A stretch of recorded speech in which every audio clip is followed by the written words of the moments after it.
Hello friends, welcome to GS with Sarvesh. ठीक है।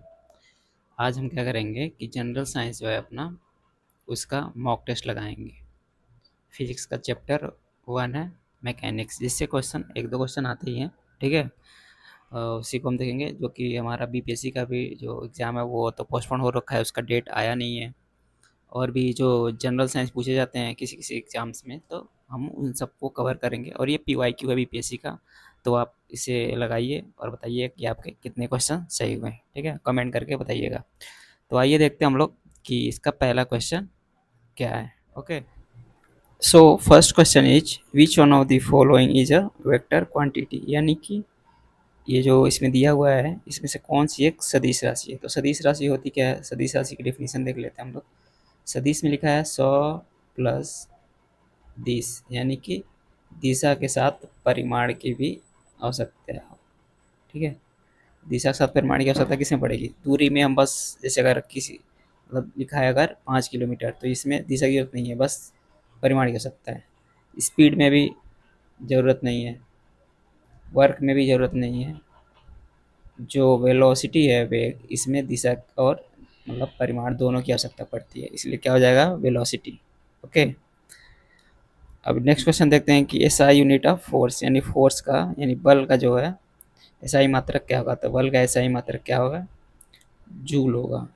Sorry, जो फोर्स है उसका एसआई मात्रक होगा, एसआई मात्रक क्या होगा, न्यूटन। बल का एसआई मात्रक न्यूटन। और जूल किसका हो जाएगा, वर्क का, यानी कार्य का। और पास्कल किसका है, तो प्रेशर का। वॉट किसका है, तो पावर का, यानी शक्ति का। तो ऐसे देख रहे हैं कि हम इसमें ऑप्शन वाइज बहुत सारे हमारे क्वेश्चन हो जाएंगे। ये टोटल तो वैसे 20 क्वेश्चन है, 20 में से अगर हम देखें 30-40 क्वेश्चन अटेम्प्ट हो जाएंगे हमारे। नेक्स्ट क्वेश्चन है कि न्यूटन का जो फर्स्ट लॉ है उसको हम किस लॉ से भी जानते हैं। तो ग्रेविटेशन को नहीं, जो ये सेकंड है लॉ ऑफ इनर्शिया, इसी को हम जड़त्व का नियम भी कहते हैं।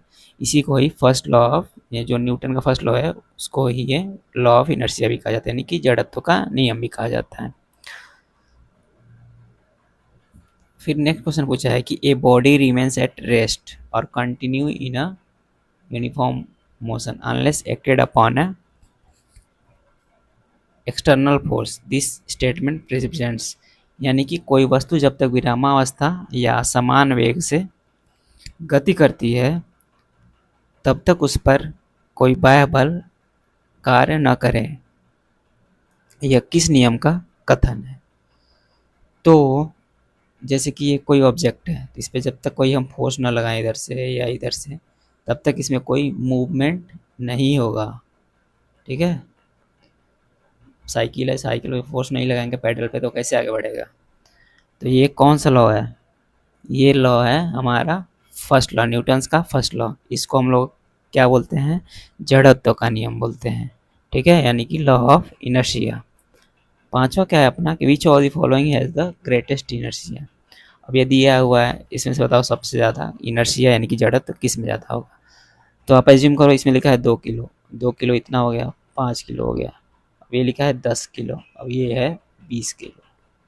तो इन सब में अगर हम फोर्स लगाएं तो किस में सबसे ज़्यादा फोर्स लगाना पड़ेगा, तो 20 किलो वाले में सबसे ज़्यादा फोर्स लगाना पड़ेगा। तो इसका क्या होगा, इनर्शिया सबसे ज़्यादा होगा, क्योंकि ये 20 किलो में ज़्यादा हम फोर्स लगा रहे हैं तो ये रेसिस्ट ज़्यादा कर रहे हैं, तो सबसे ज़्यादा किस में होगा, 20 किलो वाले के ऑब्जेक्ट में होगा। नेक्स्ट क्वेश्चन देखते हैं। नेक्स्ट है अपना कि the acceleration due to gravity on the surface of the earth is approximately, यानी कि पृथ्वी की सतह पर गुरुत्वीय जनित त्वरण का मान कितना होता है, यानी कि स्मॉल जी का मान कितना होता है। स्मॉल जी का मान कितना होता है, वैल्यू 9.81 मीटर पर सेकंड स्क्वायर। ठीक है, तो ये हो जाएगा 9.8 मीटर पर सेकंड स्क्वायर। और आप कमेंट में बताइए कैपिटल जी का वैल्यू कितना होता है, ये कैपिटल जी का वैल्यू क्या होता है बताइए। मैं भी बताऊंगा आगे, तब तक कमेंट कीजिएगा। मोमेंटम इज इक्वल टू, यानी कि संवेग जो है वो किसके बराबर होता है, तो संवेग का फॉर्मूला आता है P equals to mass into velocity. ठीक है, यानी कि M into V, P equals to M into V. तो क्या हो जाएगा, mass into velocity. Okay. Next question देखते हैं कि ऐसा यूनिट ऑफ वर्क। अब वर्क का पूछा है, वर्क का ऐसा यूनिट क्या होगा, मैंने पहले ही बताया था कि जूल होता है। न्यूटन किसका होता है, फोर्स का। ओके। वॉट किसका होता है, पावर का यानी शक्ति का। पास्कल किसका होता है, प्रेशर का। ओके। नेक्स्ट क्वेश्चन है कि 1 वॉट इज इक्वल्स टू, यानी कि जो 1 वॉट होता है वो किसके बराबर होता है। तो इसको अगर निकालना हो हमें, तो पावर का फॉर्मूला होता है W अपन में T, यानी कि वर्क अपन में टाइम। ओके। तो वर्क का फॉर्मूला क्या भी मैंने बताया था, जो यूनिट होता है वो होता है जूल, और टाइम का क्या होता है, सेकेंड। तो जूल पर सेकेंड, 1 जूल पर सेकेंड। ओके। नेक्स्ट क्वेश्चन देखते हैं कि काइनेटिक जो एनर्जी है अपना, 10वां क्वेश्चन है कि काइनेटिक एनर्जी है वो किस पे डिपेंड करता है। काइनेटिक एनर्जी का फॉर्मूला क्या होता है, K E equals to half M E square. Okay. तो इसमें मास और वेलोसिटी चाहिए होता है, तो दोनों पे डिपेंड डिपेंड करता है, मास इंटू वेलोसिटी। ये काइनेटिक एनर्जी है जो प्रोपोर्शनल होता है, यानी कि अगर मास बढ़ेगा और वेलोसिटी बढ़ेगी तो दोनों चीज़ें बढ़ेंगी। ठीक है। नेक्स्ट क्वेश्चन देखते हैं अपना। अगर आपको ये सही लग रहा है सेशन, तो आप लाइक शेयर सब्सक्राइब कीजिए। ठीक है, सब्सक्राइब कीजिए, इससे पता चलेगा मुझे कि चल रहा है सही से, और लाइक कीजिए, मतलब सेशन अच्छा जा रहा है, तो मैं नेक्स्ट भी लेके आऊँगा ऐसे वीडियो। अब देखिए अगर हम कि potential energy of a body increases, यानी कि स्थितिज ऊर्जा जो होती है, यानी कि पीई। पीई का फॉर्मूला क्या होता है, mgh। ओके। तो पोटेंशियल एनर्जी कैसे कैसे बढ़ेगी, तो इसका फॉर्मूला होता है mgh, मास बढ़ेगा, जी का वैल्यू तो 9.8 होता है, मतलब लेते हैं 9.8 ओनली, और एच का वैल्यू तो मास और किससे, हाइट पे। तो इसमें अगर हम देखें तो हाइट दिया हुआ है, तो हाइट पे ये मतलब बढ़ेगा, जितना हाइट पे जाएंगे उतना ही इसकी स्थिति ऊर्जा बढ़ेगी। स्थिति ऊर्जा होती क्या है कि उसके स्थिति पे, यानी कि वो कहाँ पे है, उसके स्थिति पे डिपेंड करता है। ठीक है। और अकॉर्डिंग टू नेक्स्ट क्वेश्चन अपना 12वां, कि Newton's third law, every action has a equal and opposite reaction. Newton's का थर्ड लॉ क्या कहता है कि जो एक्शन, मतलब एक्शन किसी पे हम करेंगे तो उतना ही वो हम पे रिएक्शन करेगा। तो इसको एक्शन रिएक्शन भी बोलते हैं, क्रिया, ठीक है, प्रतिक्रिया। अब आप किसी के साथ बुरा करोगे तो आपके साथ भी होगा ही, ये एक्शन रिएक्शन यानी कि क्रिया प्रतिक्रिया। ठीक है। आप किसी को एक चट लगाओगे तो वो भी 2 चट लगाएगा, क्या पता 2 लगा दे। तो ये है न्यूटन्स का थर्ड लॉ। थर्ड 13 क्वेश्चन देखें अगर हम लोग, विच of the following is a non contact force. तो कौन सा ऐसा फोर्स है जो मतलब कांटेक्ट में नहीं होता। अब जैसे ये एक हो गया बॉडी, ये हो गया एक बॉडी, तो ये दोनों में कांटेक्ट फोर्स लग रहा है ए और बी में, और ए दोनों ही इनमें नॉन कांटेक्ट लग रहा है। जैसे ये सन हो गया और ये हमारा अर्थ हो गया, तो ये कौन सा फोर्स होता है, ये gravitational force. Okay. Next question देखें कि the tendency of a body to oppose any change in its state of rest और मोशन, यानी कि किसी वस्तु की अपनी विराम या गति की अवस्था में परिवर्तन का विरोध करने की प्रवृत्ति को क्या कहते हैं। ठीक है, तो आप बताइए क्या कहते हैं। अगर कोई वस्तु अपनी विराम अवस्था में, जैसे कि ये कोई ऑब्जेक्ट हो गया, ये अपने विराम अवस्था में, ये प्लेन एरिया हो गया, सतह हो गया इसका, तो क्या बोला कि अपोज करता है कि यहाँ से ये मतलब जाएगा नहीं, तो वो कौन सा है फोर्स, तो वो फोर्स है इनर्शिया, यानी जड़त्व का ही जो नियम है जो कि उसको वो मतलब रिसिस्ट करता है, रोकता है कि नहीं मैं नहीं लूँगा, तो इनर्शिया। ठीक है, जड़त्व। नेक्स्ट क्वेश्चन देखिए अगर हम लोग, तो विच of the following is an example of rolling friction. Rolling friction का कौन सा एग्जांपल है, तो एक रोलिंग फ्रिक्शन ऐसे होता है जो बॉल वगैरह में रहता है, मतलब जो गोल हो, ठीक है, लड्डू जैसे। और एक होता है स्लाइडिंग, जैसे कि आप कोई दरवाज़ा होगा या चैनल देखते होंगे वो जिस पे ये स्लाइड होता है, तो ये स्लाइडिंग का हो गया। और भी होते हैं फ्रिक्शन, वो हम डिटेल में अपने थियरी क्लास में पढ़ते हैं, अभी तो ये चल रहा है। जैसे एक बॉक्स है जो कि स्लाइड कर रहा है फ्लोर पे, तो ये इसमें स्लाइडिंग हो गया। एक बाइसिकल है जो कि मूव कर रहा है रोड पे, तो ये इसमें क्या हो जाएगा, रोलिंग फ्रिक्शन। तो ये होगा इसका आंसर। पेपर ऑन पेपर, जब मैं जैसे लिख रहा हूँ तो ये क्या हो रहा है, स्लाइड ही कर रहा है, घूम रहा है इस पर, तो ये भी हो जाएगा। ड्रैगिंग है, चेयर को खींचना है तो भी स्लाइड कर रहा है, तो इसमें जो बी ऑप्शन है कि बाइसिकल को मूव करना रोड पे, वो क्या हो जाएगा, हमारा रोलिंग फ्रिक्शन। ठीक है दोस्तों, तो आपको ये कैसा लग रहा है बताते चलिए, और कितने क्वेश्चन आपके सही हो रहे हैं ये भी बताइए। नेक्स्ट देखते हैं क्वेश्चन अपना जो 60 नंबर है, उसमें क्या है कि पूछा है कि which instrument is use to measure force, यानी कि फोर्स को मेजर करने के लिए किस इंस्ट्रूमेंट का यूज किया जाता है। तो स्प्रिंग बैलेंस जो होता है, इससे हम फोर्स को मेजर करते हैं। ओके, यानी बैलेंस करते हैं फोर्स को, सीधा सीधा बैलेंस करते हैं। ये बैरोमीटर, हाइड्रोमीटर, थर्मोमीटर, थर्मोमीटर पता ही है आपको, टेम्परेचर के लिए यूज होता है। हाइड्रोमीटर बताइए आप, बैरोमीटर, बैरोमीटर किसके लिए यूज होता है, बैरोमीटर हाइड्रोमीटर, ये सब बताइए कमेंट करके। नेक्स्ट क्वेश्चन है अपना 17, a person is carrying a suitcase walking, और मतलब वो एक कोई आदमी है जैसे, ठीक है, ये आदमी हो गया, और ये सूटकेस लेके घूम रहा है, ऐसे जा रहा है। ठीक है, तो ये पूछ रहा है कि जो वर्क डन होगा पर्सन के द्वारा सूटकेस पे, वो क्या होगा। जो वर्क डन होगा सूटकेस पे वो होगा 0। ओके, ये हम डिटेल में पढ़ते हैं थियरी में, तो अभी ये जान लो आप। विच of the following has the greatest momentum, momentum पूछ रहा है। मैंने बताया था आपको मोमेंटम क्या होता है, P equals to M into V, यानी कि मास इंटू में वेलोसिटी। तो पूछ रहा है किसका सबसे ज़्यादा अधिक है, तो 2 किलो इसमें दिया है, 3 मीटर पर सेकंड वेलोसिटी दिया है। ठीक है, 3 यहाँ भी दिया, 2 यहाँ भी दिया, तो यानी अगर इनको हम मल्टीप्लाई करते हैं तो 6 या भी आएगा, 6 भी आएगा, 6 भी आएगा, तो सब क्या होंगे, इक्वल होंगे। हमें मेन ये याद रखना है, P equals to M B. Next question पूछा हुआ है कि which law states the energy can neither be created not destroy, यानी कि कौन सा ऐसा नियम है जो कहता है ऊर्जा न तो उत्पन्न की जा सकती ना ही नष्ट की जा सकती। यानी कि कॉन्सेप्ट है यहाँ पे आत्मा अमर है, समझे, आत्मा अमर है, याद रखना, गीता में बोला गया है कि आत्मा अमर है। तो वैसे ही ऊर्जा है, ऊर्जा क्या है, अमर है। न इसको हम बना सकते हैं न ख़त्म कर सकते हैं, इसको क्या कर सकते हैं, एक फेज से दूसरे फेज में चेंज कर सकते हैं। जैसे कि मैकेनिकल एनर्जी को इलेक्ट्रिकल एनर्जी में बदल सकते हैं, इलेक्ट्रिकल को मैकेनिकल में बदल सकते हैं। तो इसको क्या बोलते हैं, नियम को law of conservation of energy. ठीक है, ऊर्जा संरक्षण का नियम। अगर आपको डिटेल में पढ़ना है सारी चीज़ें तो आप कमेंट कीजिए, मैं डिटेल में भी इन सब का बनाऊंगा इस टॉपिक का video. Okay, the force responsible for keeping the planets in their orbits around the sun is, यानी कि सूर्य के चारों ओर ग्रहों को उनकी कक्षा में बनाए रखने का बल कौन सा है।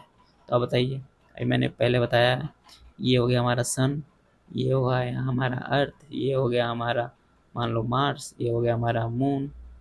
ठीक है, तो ये इन सबको कौन बनाए रखा है ऑर्बिट में चलने के लिए, से घूमने के लिए। तो उस फोर्स का नाम है ग्रेविटेशनल फोर्स, गुरुत्वाकर्षण बल। और ये कंफ्यूज ना रहे कि पृथ्वी में बस गुरुत्वाकर्षण बल होता है तो पेड़ से सेब गिरता है तो पृथ्वी गिरता है, ये हर एक ग्रह के पास है ग्रेविटेशनल फोर्स। ओके, गुरुत्वाकर्षण बल।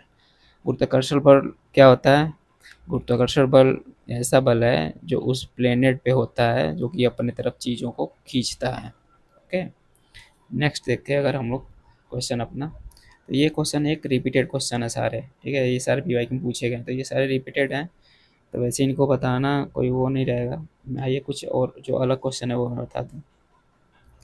अब ये क्वेश्चन दिया है कि एक बॉडी है जो मास का उसका है 5 किलो, यानी कि एक द्रव्यमान 5 किलोग्राम का है, और वो घूम रहा है 4 मीटर पर सेकंड के हिसाब से। तो उसमें पूछ रहा है कि गतिज ऊर्जा क्या होगा, यानी कि काइनेटिक एनर्जी। तो के ई क्या होता है, मैंने अभी बताया था आपको, half M B square, half M B square. ठीक है, इसमें अगर हम पुट कर देंगे वैल्यू तो हाफ हो जाएगा, इंटू में मास कितना दिया है 5, इंटू में वेलोसिटी कितना दिया है 4, इंटू 4, 4 × 4 = 16, 16 × 5 = 80, और 80 को 2 से डिवाइड करेंगे तो हमारे पास 40 जूल आएगा। Okay, 40 joule. कभी कभी बीपीएससी ऐसे क्वेश्चन पूछ देता है, तो आपको अगर डिटेल पढ़ना है तो भाई कमेंट कीजिए, मैं आपको अच्छे से वीडियो दूंगा जिसमें पूरा डिटेल में ये थ्योरी होगा। ओके, तो 40 जूल हो गया।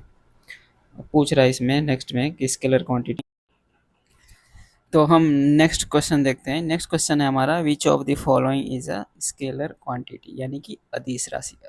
मैंने आपको स्टार्टिंग में सदिश राशि बताया था, तो अदिश राशि क्या होता है, जिसमें बस परिमाण, ठीक है। परिमाण यानी कि मैग्नीट्यूड, मैग्नीट्यूड यानी कि अगर मैंने लिखा 5 kg, 10 न्यूटन, तो ये क्या है, ये परिमाण है, उसका मैग्नीट्यूड है, वैल्यू है। ना कि मैंने ये लिखा है कि ये अगर कि जैसे डिस्प्लेसमेंट में कर लिखे, मैंने लिखा अगर 20 मीटर डिस्प्लेसमेंट हुआ है ईस्ट में यानी कि पूरब में, तो ये क्या हो जाएगा, एक ये हो जाएगा हमारा वेक्टर क्वांटिटी यानी कि सदिश राशि। इसमें मैग्नीट्यूड भी है और दिशा भी है, इसमें बस परिमाण की जरूरत पड़ती है। तो इसमें से पूछ रहा है कि कौन सा ऐसा राशि है जिसको अदिश राशि बोलेंगे। तो डिस्प्लेसमेंट तो होता नहीं है, स्पीड, वेलोसिटी, एक्सिलरेशन, इसमें से बताना है कौन अदिश राशि है। ये तो गलत हो गया है भाई, अदिश राशि ये तो सदिश राशि है।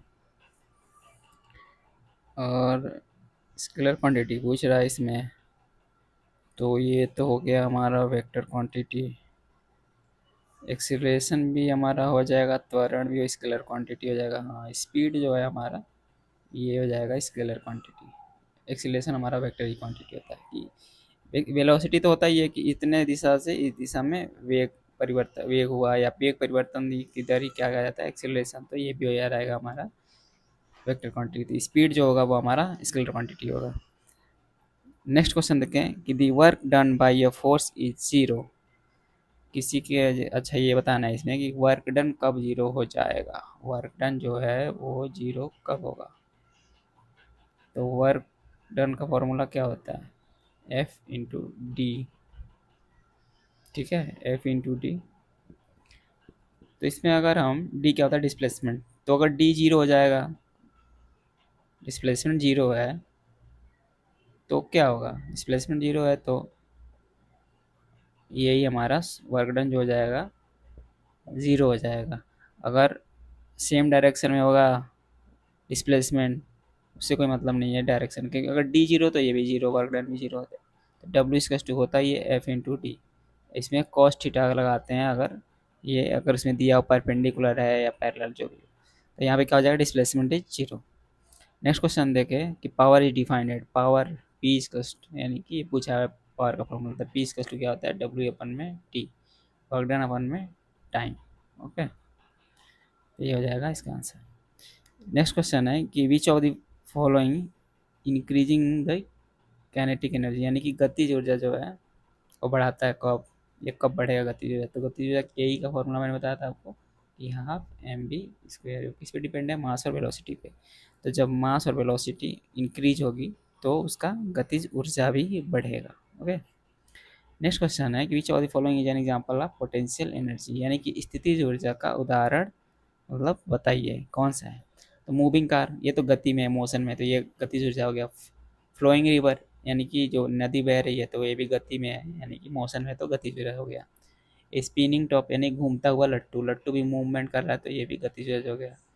ये दिया है जो खींचा हुआ धनुष, यानी कि ये अगर हमारा धनुष हो गया, धनुष गलत ही बना रखा गया, और ये हमारा धागा हो गया, सॉरी, ये मान लो हमारा ये हो गया, ठीक है, और ये हो गया हमारा धनुष, जो भी हो यार, और ये हमने एक धागा इसमें खींचा, तो ये जो है स्ट्रेस जो है, ये धागा हमारा खींचा हुआ है, ये हो जाएगा। इसमें जो एनर्जी होगी वो होगी स्थिति के कारण है, ये ऊर्जा इस स्थिति में है तो ये हो जाएगा स्थितिज ऊर्जा।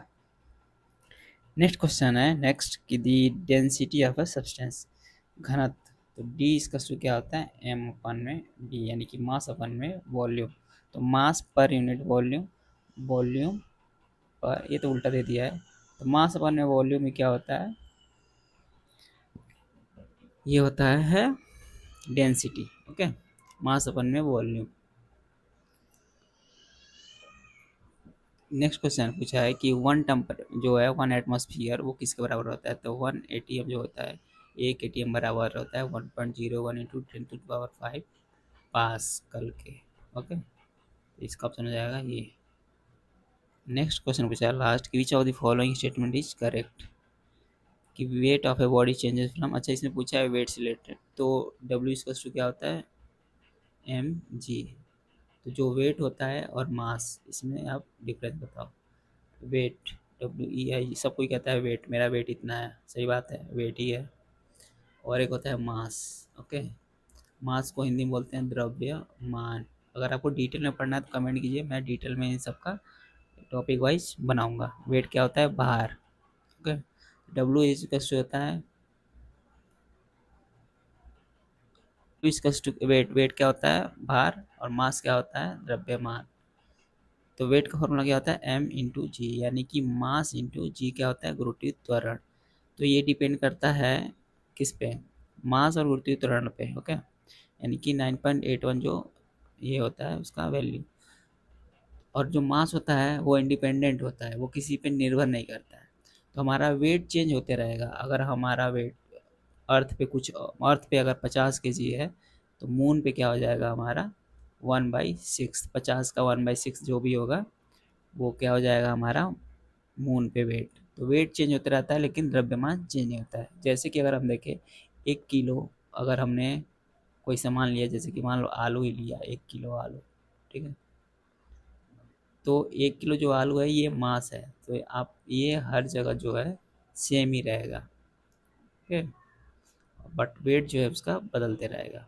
तो वेट इज अ इंडिपेंडेंट, मतलब मास जो है इंडिपेंडेंट है, वो ये चेंज नहीं होता है, और वेट जो होता है वो चेंज होते रहता है, डिपेंडेंट है। ओके, तो अगर आपको ये सेशन अच्छा लगा तो सब्सक्राइब करके जाइए और लाइक कर दीजिए। कैसा लगा और कमेंट करके बताइए आपको कैसा लगा, कि ऐसे और सेशन चाहिए हर, मतलब सब्जेक्ट वाइज और टॉपिक वाइज, तो मैं लेके आऊँगा।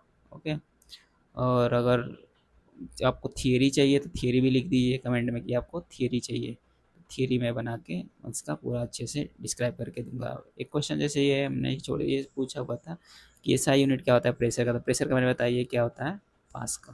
ओके, तो थैंक यू, आप कमेंट करके बताइए।